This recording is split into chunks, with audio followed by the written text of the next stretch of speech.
Hello guys, good evening to all of you. Once again, welcome back on my YouTube channel Learn with Concept by Yashna Sharma. Now signing in. हमारा pedagogy का series चल रहा था और हम उनके बचे हुए टॉपिक्स पे स्टडी करने की कोशिश कर रहे थे। तो चलिए, इससे पहले वाले वीडियो में हमने कोरिकुलम पढ़ा था और कोरिकुलम के भी बहुत सारे टॉपिक्स चल रहे थे और अभी कंटिन्यूएशन जो होगी वो कोरिकुलम्स के बचे हुए टॉपिक्स पे ही होगी, क्योंकि ये topic exam point of view से बहुत इंपॉर्टेंट है। तो चलिए आज का वीडियो स्टार्ट करते हैं। आज के वीडियो का जो टॉपिक है वो process of developing curriculum in physical science, यानी कि भौतिक विज्ञान में पाठ्यक्रम को कैसे डेवलप कराना है, उसका प्रोसेस क्या है, ठीक है, उसके बारे में बात करते हैं। तो यहाँ पे मैंने एक फ्लो चार्ट बना रखा हुआ है, ये स्टेप्स हैं और इन स्टेप्स को आपको लर्न करना पड़ेगा और समझना पड़ेगा कि क्या क्या है, हम इनके बारे में बात करते हैं। तो चलिए, जो हमारा फ्लो चार्ट बना हुआ है आप देख सकते हैं, सर्किल बना हुआ है और उस सर्किल में लिखा हुआ है developing curriculum in physical science, यानी कि पाठ्यक्रम विकास के जो सिद्धांत हैं, पाठ्यक्रम विकास है, ये पाठ्यक्रम विकास फिजिकल साइंस में कैसे हो रहा है। तो कुछ स्टेप्स हैं यहाँ पे 1 2 3 4 5 स्टेप्स दे रखे हैं और इन 5 स्टेप्स के बारे में ही पढ़ेंगे हम। तो ये प्रोसेस आपको पता होना चाहिए। चलिए, पहला स्टेप जो दे रखा है आपका फॉर्मेशन ऑफ ऑब्जेक्टिव्स, यानी कि फॉर्मेशन ऑफ ऑब्जेक्टिव से मतलब क्या है आपका।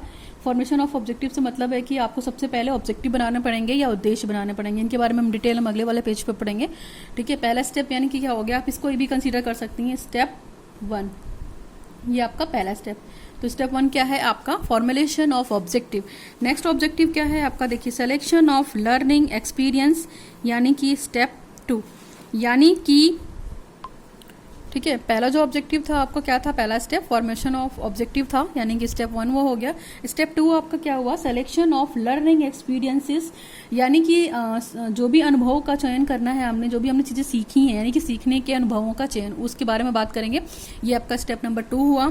नेक्स्ट स्टेप देखिए आपका क्या दे रखा है, नेक्स्ट स्टेप दे रखा है आपका organisation of selection selected learning experience. आप इसे स्टेप 3 भी कंसीडर कर सकती हैं, organisation of selected learning experiences, यानी कि जो आपका चयनित शिक्षण अनुभवों का संगठन, यानी कि जो भी आपके लर्निंग एक्सपीरियंसेस हैं, ठीक है। लर्निंग एक्सपीरियंसेस का मतलब यहाँ पे अधिगम अनुभव है ना। जो भी आपको लर्निंग या टीचिंग का अनुभव है उसको आप कैसे ऑर्गेनाइज करेंगे, उसको कैसे सेलेक्ट करेंगे, है ना। किसी भी चीज़ को उठा के एज इट इज़ कहीं भी पेस्ट नहीं कर सकते हैं, ठीक है। उसको थोड़ा सा इम्प्लीमेंटेशन करना पड़ेगा या उसको थोड़ा सा एडिट करना पड़ेगा। नेक्स्ट स्टेप हमारा दे रखा है, देखिए आप, इम्प्लीमेंटेशन ऑफ कोरिकुलम, और पाठ्यक्रम को हम कैसा न्यू लाएं। तो ये क्या हो सकता है, ये आपका स्टेप 4 हो सकता है। तो आप ये स्टेप के माध्यम से याद रखेंगे तो आपको याद रहेगा, ठीक है। चौथा स्टेप क्या है, इम्प्लीमेंटेशन ऑफ कोरिकुलम। अभी मैं इसको एक बार और अच्छे से रीड कर दूंगी। और ये देखिए पांचवा स्टेप जो है आपका वो है suggestion for method and techniques evaluation, यानी कि ये क्या हुआ, ये आपका स्टेप नंबर 5। तो टोटल यहाँ पे जो 5 मेथड हैं या 5 स्टेप हैं, इनको आप डेवलपिंग प्रोसेस के लिए यूज कर सकते हैं। तो चलिए हम पढ़ लेते हैं एक बार फिर से। पहला जो दे रखा है आपका, देख रखा है formulation of objective, step number 1, आप इसको लिख सकती हैं। दूसरा है selection of learning experiences, step number 2। 3 है organisation of selected learning experiences, step number 3। Step number 4 क्या है, implementation of curriculum, and the last step है suggestion for method and teaching of techniques of evaluation, ठीक है। तो ये step number 5। तो ये पूरा फ्लो चार्ट आप अच्छे से एक पेज पे बना सकते हैं।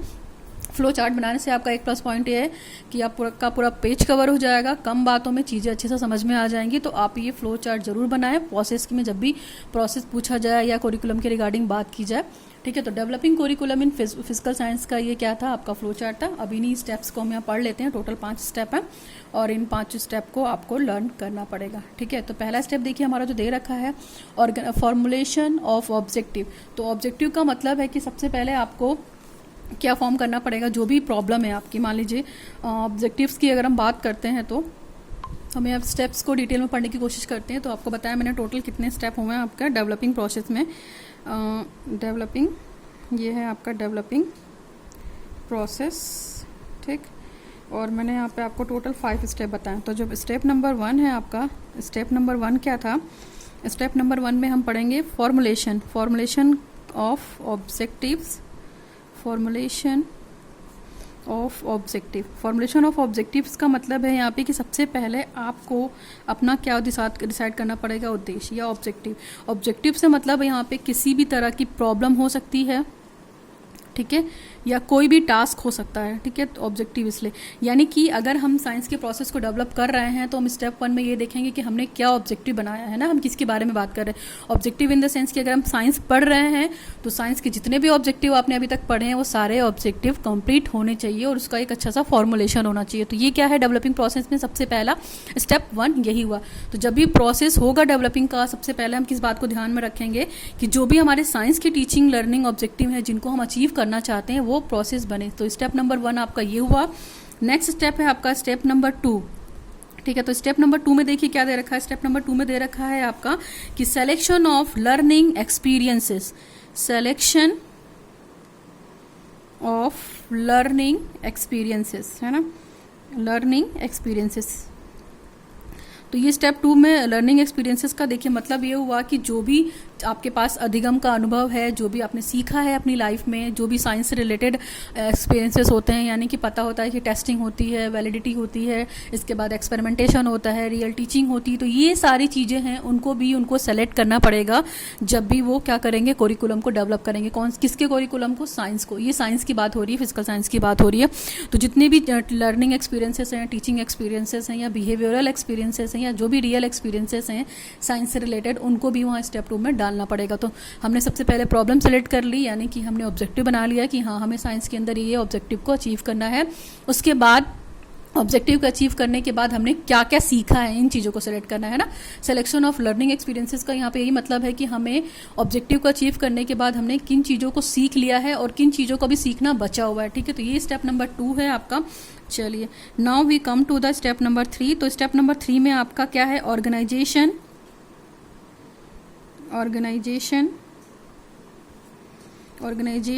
Of selected learning experience. तो यानी कि जो भी आपने पढ़ लिया है और उसके बाद आपने अपने लर्निंग ऑब्जेक्टिव को अचीव कर लिया है, लर्निंग ऑब्जेक्टिव को सेलेक्ट कर लिया है, तो उसके बाद आप उनको ऑर्गेनाइज करेंगे। देखिए कोई भी नॉलेज होती है, कोई भी तथ्य होता है, जब तक वो बिखरा हुआ होता है उसकी कोई वैल्यू नहीं होती है। नॉलेज को आपको क्या करना, ऑर्गेनाइज का मतलब है कि जैसे यहाँ पे स्टेप्स की बात करें, ऑर्गेनाइजेशन का मतलब है किसी भी चीज़ को आप प्रॉपर वे में ऑर्गेनाइज करिए, चाहे वो सीक्वेंस में हो, ठीक है। सीक्वेंस इन द सेंस कि कौन सी नॉलेज पहले आनी चाहिए, यानी कि प्रीवियस नॉलेज के बाद जो नेक्स्ट नॉलेज होगी वो नेक्स्ट नॉलेज किस पे बेस्ड होगी, आपके प्रीवियस नॉलेज पे बेस्ड होगी। तो जो भी प्रीवियस नॉलेज है वो नेक्स्ट नॉलेज पे बेस्ड होनी चाहिए। अगर आपको नेक्स्ट नॉलेज प्रोवाइड की जा रही है तो उससे पहले आपको प्रीवियस वाली नॉलेज के बारे में पता होना चाहिए। तो इसके बारे में भी बात करता है, यानी कि आपने ऑब्जेक्टिव बना लिए, ऑब्जेक्टिव बनाने के बाद आपने लर्निंग एक्सपीरियंस को सेलेक्ट कर लिया और सेलेक्ट करने के बाद भी उनको ऑर्गेनाइज किया, यानी कि एक ऑर्डर दिया, ठीक है। सीक्वेंस या ऑर्डर भी बोल सकते हैं आप, ठीक है। यहाँ पे स्टेप्स भी बोल सकते हैं, ऑर्डर भी बोल सकते हैं, सीक्वेंस भी बोल सकते हैं, एक फॉर्मेट भी बोल सकते हैं। तो उनको हमने 1 by 1 ऑर्गेनाइज कर लिया। तो ये तीसरा स्टेप हुआ किसमें? डेवलपिंग प्रोसेस में। तो organisation of selected learning experiences. Next step हमारा क्या था? स्टेप नंबर 4 था। तो स्टेप नंबर 4 में हमने क्या पढ़ा था? देखिए स्टेप 4 में हमारा था कि इम्प्लीमेंटेशन ऑफ कोरिकुलम, इम्प्लीमेंटेशन ऑफ कोरिकुलम। तो यानी कि जो भी हमने कोरिकुलम पढ़ा है या तो उस कोरिकुलम में क्या क्या बदलाव लाना है या क्या क्या इम्प्लीमेंट कर सकते हैं। तो इम्प्लीमेंटेशन में देखिए हम बहुत सारी चीज़ें कर सकते हैं। न्यू इनोवेटिव तरीके या न्यू इनोवेटिव मेथड, है ना, इनोवेटिव मेथड्स, ठीक है। ये भी हो सकता है न्यू इनोवेटिव मेथड्स। इसके बाद आपका दूसरा हो सकता है न्यू टेक्निक्स हो सकती हैं, न्यू स्ट्रेटजीज, स्टाइल, मेथड, ठीक है। इसके बाद आपका ऑर्डर। तो ये सारी चीज़ें भी हैं कि आप किन चीज़ों को पढ़ाना चाहते हैं। और new information according to the situation, according to the time हो सकता है, ठीक है। अकॉर्डिंग टू द टाइम जो भी आप इंफॉर्मेशन उसमें ऐड करना चाहते हैं। इसके बाद एडिटिंग इन द सेंस की एडिटिंग में जो भी हमारी प्रिंटिंग है या कुछ भी मटेरियल ऐड है तो उसको हम वहाँ पे इम्प्रूव करना चाहिए, एडिटिंग इम्प्रूव करनी चाहिए, ठीक है। फिर जब भी कोरिकुलम को इम्प्लीमेंट करेंगे तो हम क्या करेंगे? अवॉइड मिस्टेक्स, जो भी वहाँ पे गलत चीज़ें हो गई हैं उन चीज़ों को अवॉइड करेंगे, अवॉइड मिस्टेक्स। इसके बाद अपडेट करना चाहिए, updated according to the condition, according to the time, updated according to the current time, है ना, करेंट टाइम। फिर जब भी हम साइंस का कोरिकुलम बनाएंगे तो इन्वेंशन और डिस्कवरी को देखेंगे, इन्वेंशन, डिस्कवरीज, है ना, इन सब चीज़ों को देखेंगे। तो कहीं ना कहीं हम जब भी कोरिकुलम इम्प्लीमेंट करेंगे इन सब चीज़ों को ज़रूर देखेंगे कि नया मेथड यूज़ होना चाहिए, नया तरीका होना चाहिए पढ़ाने को, एक अच्छा ऑर्डर होना चाहिए जिसे टीचर फॉलो करे, और जो भी नई नई इन्फॉर्मेशन हुई है आपकी टाइम के अकॉर्डिंग उनको यूज़ कीजिए। इसके बाद एडिटिंग में इम्प्रूव करिए कि बुक का जैसे जो भी पेज है या जो भी पाठ्यक्रम आप डाल रहे हैं वो बच्चों के लर्निंग ऑब्जेक्टिव को अचीव कर रहा है या नहीं अचीव कर रहा है, उसमें इंप्रूवमेंट लाइए। इसके बाद कम से कम गलतियां हों, इस जब भी कोरिकुलम इम्प्लीमेंट किया जाए इस बातों का ध्यान दिया जाए, और जो चीज़ बच्चों को पढ़ने में समझ में आ रही, जो बच्चे एबल हैं, जिस क्लास के लिए जो कोरिकुलम बना है वो उसी क्लास के लिए होना चाहिए, वैलिड होना चाहिए। देखिए ये टर्म भी इंपॉर्टेंट है, वैलिड होना चाहिए। और तीसरी चीज, नेक्स्ट चीज़ है रिलायबल होना चाहिए, यानी कि reliable, valid in the sense कि अगर जो भी आपका कोरिकुलम है, ठीक है, इम्प्लीमेंट हो रहा है क्लास 10th के लिए, तो वो क्लास 10th के लिए ही होना चाहिए, ना कि क्लास सेकेंड ईयर के लिए होना चाहिए या 10+2 के लिए होना चाहिए, तब तो वो कोरिकुलम वैलिड होगा। रिलायबल इन द सेंस कि बच्चे जो पढ़ रहे हैं कंटेंट, जो भी कंटेंट अगर क्लास 10th के लिए बना है तो वो उसी क्लास 10th के लिए हो, ना कि वो क्लास से कम वाली चीज़ों के लिए। तो इस चीज़ के लिए रिलायबिलिटी होनी चाहिए, इस चीज़ के लिए वैलिडिटी होनी चाहिए, ठीक है। हम जिस पर्पज़ के लिए जो भी कोरिकुलम बना रहे हैं, कोरिकुलम में जो भी इम्प्लीमेंटेशन दे रहे हैं, चाहे वो असेसमेंट, इम्प्लीमेंटेशन हम तभी करते हैं जब चीज़ों कोरिकुलम दो चीज़ों से फॉर्मेट होता है। एक तो फॉर्मेटिव इवोल्यूशन है आपका, फॉर्मेटिव इवोल्यूशन हो गया, ठीक है, या असेसमेंट भी बोल सकते हैं आप इसको, असेसमेंट भी बोल सकते हैं। तो कोरिकुलम में चेंजेस होने के लिए होता है। और दूसरा है आपका असिस्टिव इवोल्यूशन, फॉर्मेटिव और असेसमेंट इवोल्यूशन। तो ये जो दोनों इवोल्यूशन है कहीं ना कहीं कोरिकुलम को इम्प्लीमेंट करने के लिए किया जाता है, ताकि बच्चों को पढ़ाने में ईजी हो और बच्चों को पढ़ाने में हेल्प मिले, यानी कि जो भी वो पढ़ाना चाह रहा टीचर प्रॉपर उसके लर्निंग ऑब्जेक्टिव को अचीव करे। तो ये स्टेप 4 काफ़ी लेंदी हो सकता है। लेंदी इसलिए सेंस में था, आपको ये बताना ही पड़ेगा कि कोरिकुलम में हम कौन कौन सी चीज़ों को इम्प्लीमेंट कर सकते हैं। जो गलत चीज़ें हैं या जो एक्स्ट्रा चीज़ें हैं जो पढ़ने योग्य नहीं है उनको हटा देना चाहिए। जो नई चीज़ें हैं, नई टेक्नोलॉजी है, नई इन्फॉर्मेशन है, मान लीजिए बुक में जो भी नॉलेज आपने दे रखी है वो टाइम के अकॉर्डिंग नहीं है, तो उसको कंटेंट और टाइम के अकॉर्डिंग कीजिए, तभी वो बेटर रहेगा। लास्ट स्टेप है आपको सजेशन, ठीक है, स्टेप नंबर 5। अगर स्टेप नंबर 5 में हम पढ़ते हैं स्टेप 5, तो स्टेप 5 जो है हमारा वो क्या है, सजेशन। अल्टीमेट जब भी आपका कोरिकुलम बन जाएगा तो सजेशन देना ही पड़ेगा और देना ही चाहिए। सजेशन फॉर मेथड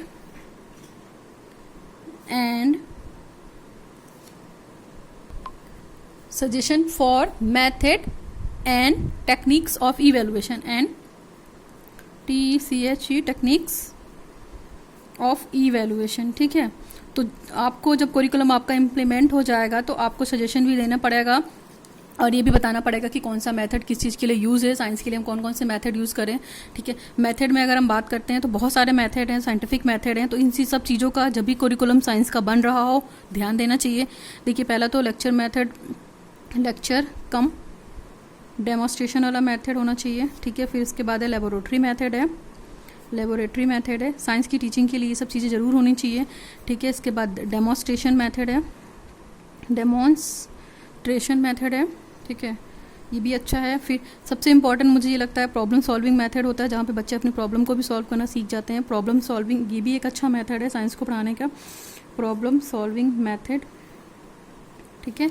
फिर डिस्कशन मेथड भी बहुत अच्छा है कि पर्टिकुलर कोई टॉपिक दे दिया जाए उसके बाद उस पर डिस्कशन किया जाए, डिस्कशन मेथड भी अच्छा है साइंस के पर्पज़ से। तो बहुत सारे ऐसे मेथड्स हैं जिनको हम क्या करते हैं, यूज़ करते हैं और तो अपने साइंस के कोरिकुलम को बेटर करने की कोशिश करते हैं। तो मेथड्स भी, और न्यू मेथड्स जैसे न्यू टेक्निक यूज़ करनी चाहिए, न्यू अप्रोचेस हो गई। तो अप्रोचेस में तो हम देखिए इंडक्टिव और डिडक्टिव मेथड पढ़ते हैं, पर्टिकुलर इंडक्टिव मेथड, आगमन विधि जिसको हम बोलते हैं, है ना, इंडक्टिव मेथड। नेक्स्ट है हमारा डिडक्टिव मेथड यूज़ करते हैं। तो ये सब कहीं ना कहीं साइंस को पढ़ने का है, तो ये मेथड भी डिडक्टिव मेथड, ठीक। तो इतने सारे मेथड हैं, और भी मेथड को आप कंसीडर कर सकते हैं, चाहे वो सेमिनार हो, ठीक है, इसके बाद सेमिनार मेथड हो, एग्जीबिशन हो, तो बहुत सारे मेथड्स हैं जिनको आप लर्न कर सकते हैं। यहाँ पे स्टेप बाय इसलिए मैंने बताया। तो आप भी सजेशन, आपको अपनी टेक्निक्स अच्छे से यूज़ करना चाहिए, अच्छी अप्रोचेज यूज़ करनी चाहिए, अच्छा स्टाइल यूज़ करना चाहिए अपनी टीचिंग को इफेक्टिव बनाने के लिए, ताकि जो भी आपने लर्निंग ऑब्जेक्टिव बनाए हैं वो प्रॉपर वे में हम अचीव कर। तो ये सजेशन आप ज़रूर दीजिए। और आपको पता है कि सजेशन क्यों होता है, ईवैल्यूएशन करने के लिए होता है कि हम कोई भी एग्ज़ाम देते हैं, कोई भी बच्चे का असेसमेंट लेते हैं, तो हमें बच्चे के बारे में तब तक नहीं पता होता है कि बच्चे ने लर्निंग ऑब्जेक्टिव को किस हद तक अचीव कर लिया है, और उसको कितना और अचीव करना है। तो ईवैल्यूएशन हमें यही बताता है, बच्चे की कमियों को भी बताता है, बच्चे के अच्छे पॉइंट को भी बताता है। और ठीक है, ईवैल्यूएशन में टीचर यही करता है कि बच्चे के अंदर जो भी कमी आए असेसमेंट लेने के बाद या टेस्टिंग लेने के बाद, ठीक है, यूनिट टेस्ट करते हैं हम, फॉर्मेटिव असेसमेंट करते हैं और इसके बाद समटिव असेसमेंट भी करते हैं। तो उसके बाद जो भी पर्टिकुलर रिजल्ट हमारे हाथ में आता है तो वो क्या होता है, वो ईवैल्यूएशन होता है। और ईवैल्यूएशन क्या है, एक तरीके से देखा जाए तो मेजरमेंट है। किसका मेजरमेंट है? बच्चों के जो भी उन्होंने लिखा हुआ है, उन्होंने जो भी लर्निंग ऑब्जेक्टिव अचीव कर लिया है उसका मेजरमेंट है। ठीक है, तो मेजरमेंट आपको पता है बच्चे की एबिलिटी के हिसाब से हो सकता है, बच्चे के इंटरेस्ट के हिसाब से होता है। और दूसरी चीज़ जो पाठ्यक्रम है वो बच्चे के लिए है कि ना कि बच्चा पाठ्यक्रम के लिए, है ना। पहले जो था एजुकेशन सिस्टम, अगर हम करिकुलम की बात करते हैं, एक चीज़ और जान लीजिए, हम जब करिकुलम कंस्ट्रक्शन पढ़ेंगे, उसके प्रिंसिपल पढ़ेंगे तो इस चीज़ को पढ़ेंगे। जो करिकुलम है, करिकुलम फॉर चाइल्ड, है ना, बच्चे के लिए पाठ्यक्रम है, ठीक। और curriculum not for child, curriculum for child, है ना, कि ये जो पाठ्यक्रम है वो बच्चे के लिए है, ना कि जो पाठ्यक्रम है वो बच्चे के लिए नहीं, कि जो बच्चा है उसके लिए पाठ्यक्रम है, ना कि बच्चा पाठ्यक्रम के लिए। तो इस चीज़ को आप याद रखिएगा कि जो भी करिकुलम बन रहा है वो बच्चे के लिए बन रहा है, ठीक है, ना कि किसी और टीचर के लिए बन रहा है। यानी कि करिकुलम बच्चे की एबिलिटी को बताएगा, चीज़ों को बताएगा।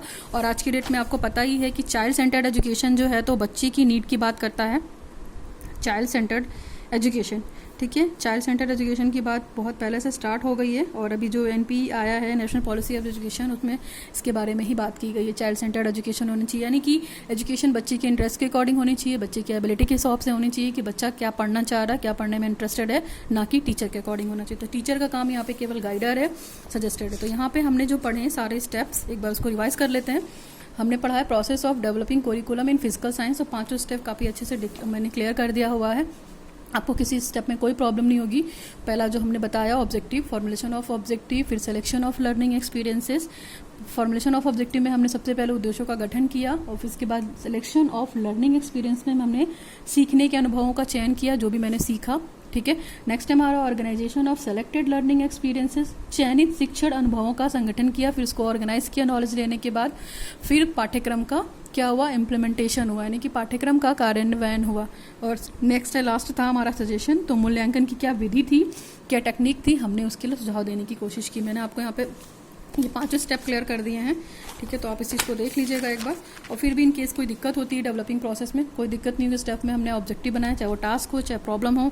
स्टेप 2 हमारा वही था। स्टेप 3 में हमने बहुत सारी टेक्निक्स मेथड यूज़ किए, ठीक है। स्टेप 4 में मैंने बताया कि क्या क्या चीज़ें इंप्लीमेंट कर सकते हैं आप अपने करिकुलम में, आप अपने पाठ्यक्रम में, इसको भी देखिएगा। और इसके बाद हमारा सबसे लास्ट में हमारा 5 वाला सजेशन था, तो आप कौन कौन से मेथड को दे सकते हैं सजेशन के लिए, तो ये था। तो that is more all about the process of developing curriculum in physical science. तो इन 5 स्टेप्स को आप ज़रूर देखिएगा, आपको कोई प्रॉब्लम नहीं होगी। फिर भी इन केस कोई प्रॉब्लम होती है तो you can ask me in my comment section, I will try to sort out your problem. So video आपको थोड़ा भी हेल्पफुल रहा हो, अच्छा लगा हो तो लोगों तक शेयर कीजिए, लाइक कीजिए मेरे चैनल को, सब्सक्राइब कीजिए। Thanks for watching the video. Now signing off, learn with concept bye Archana Sharma.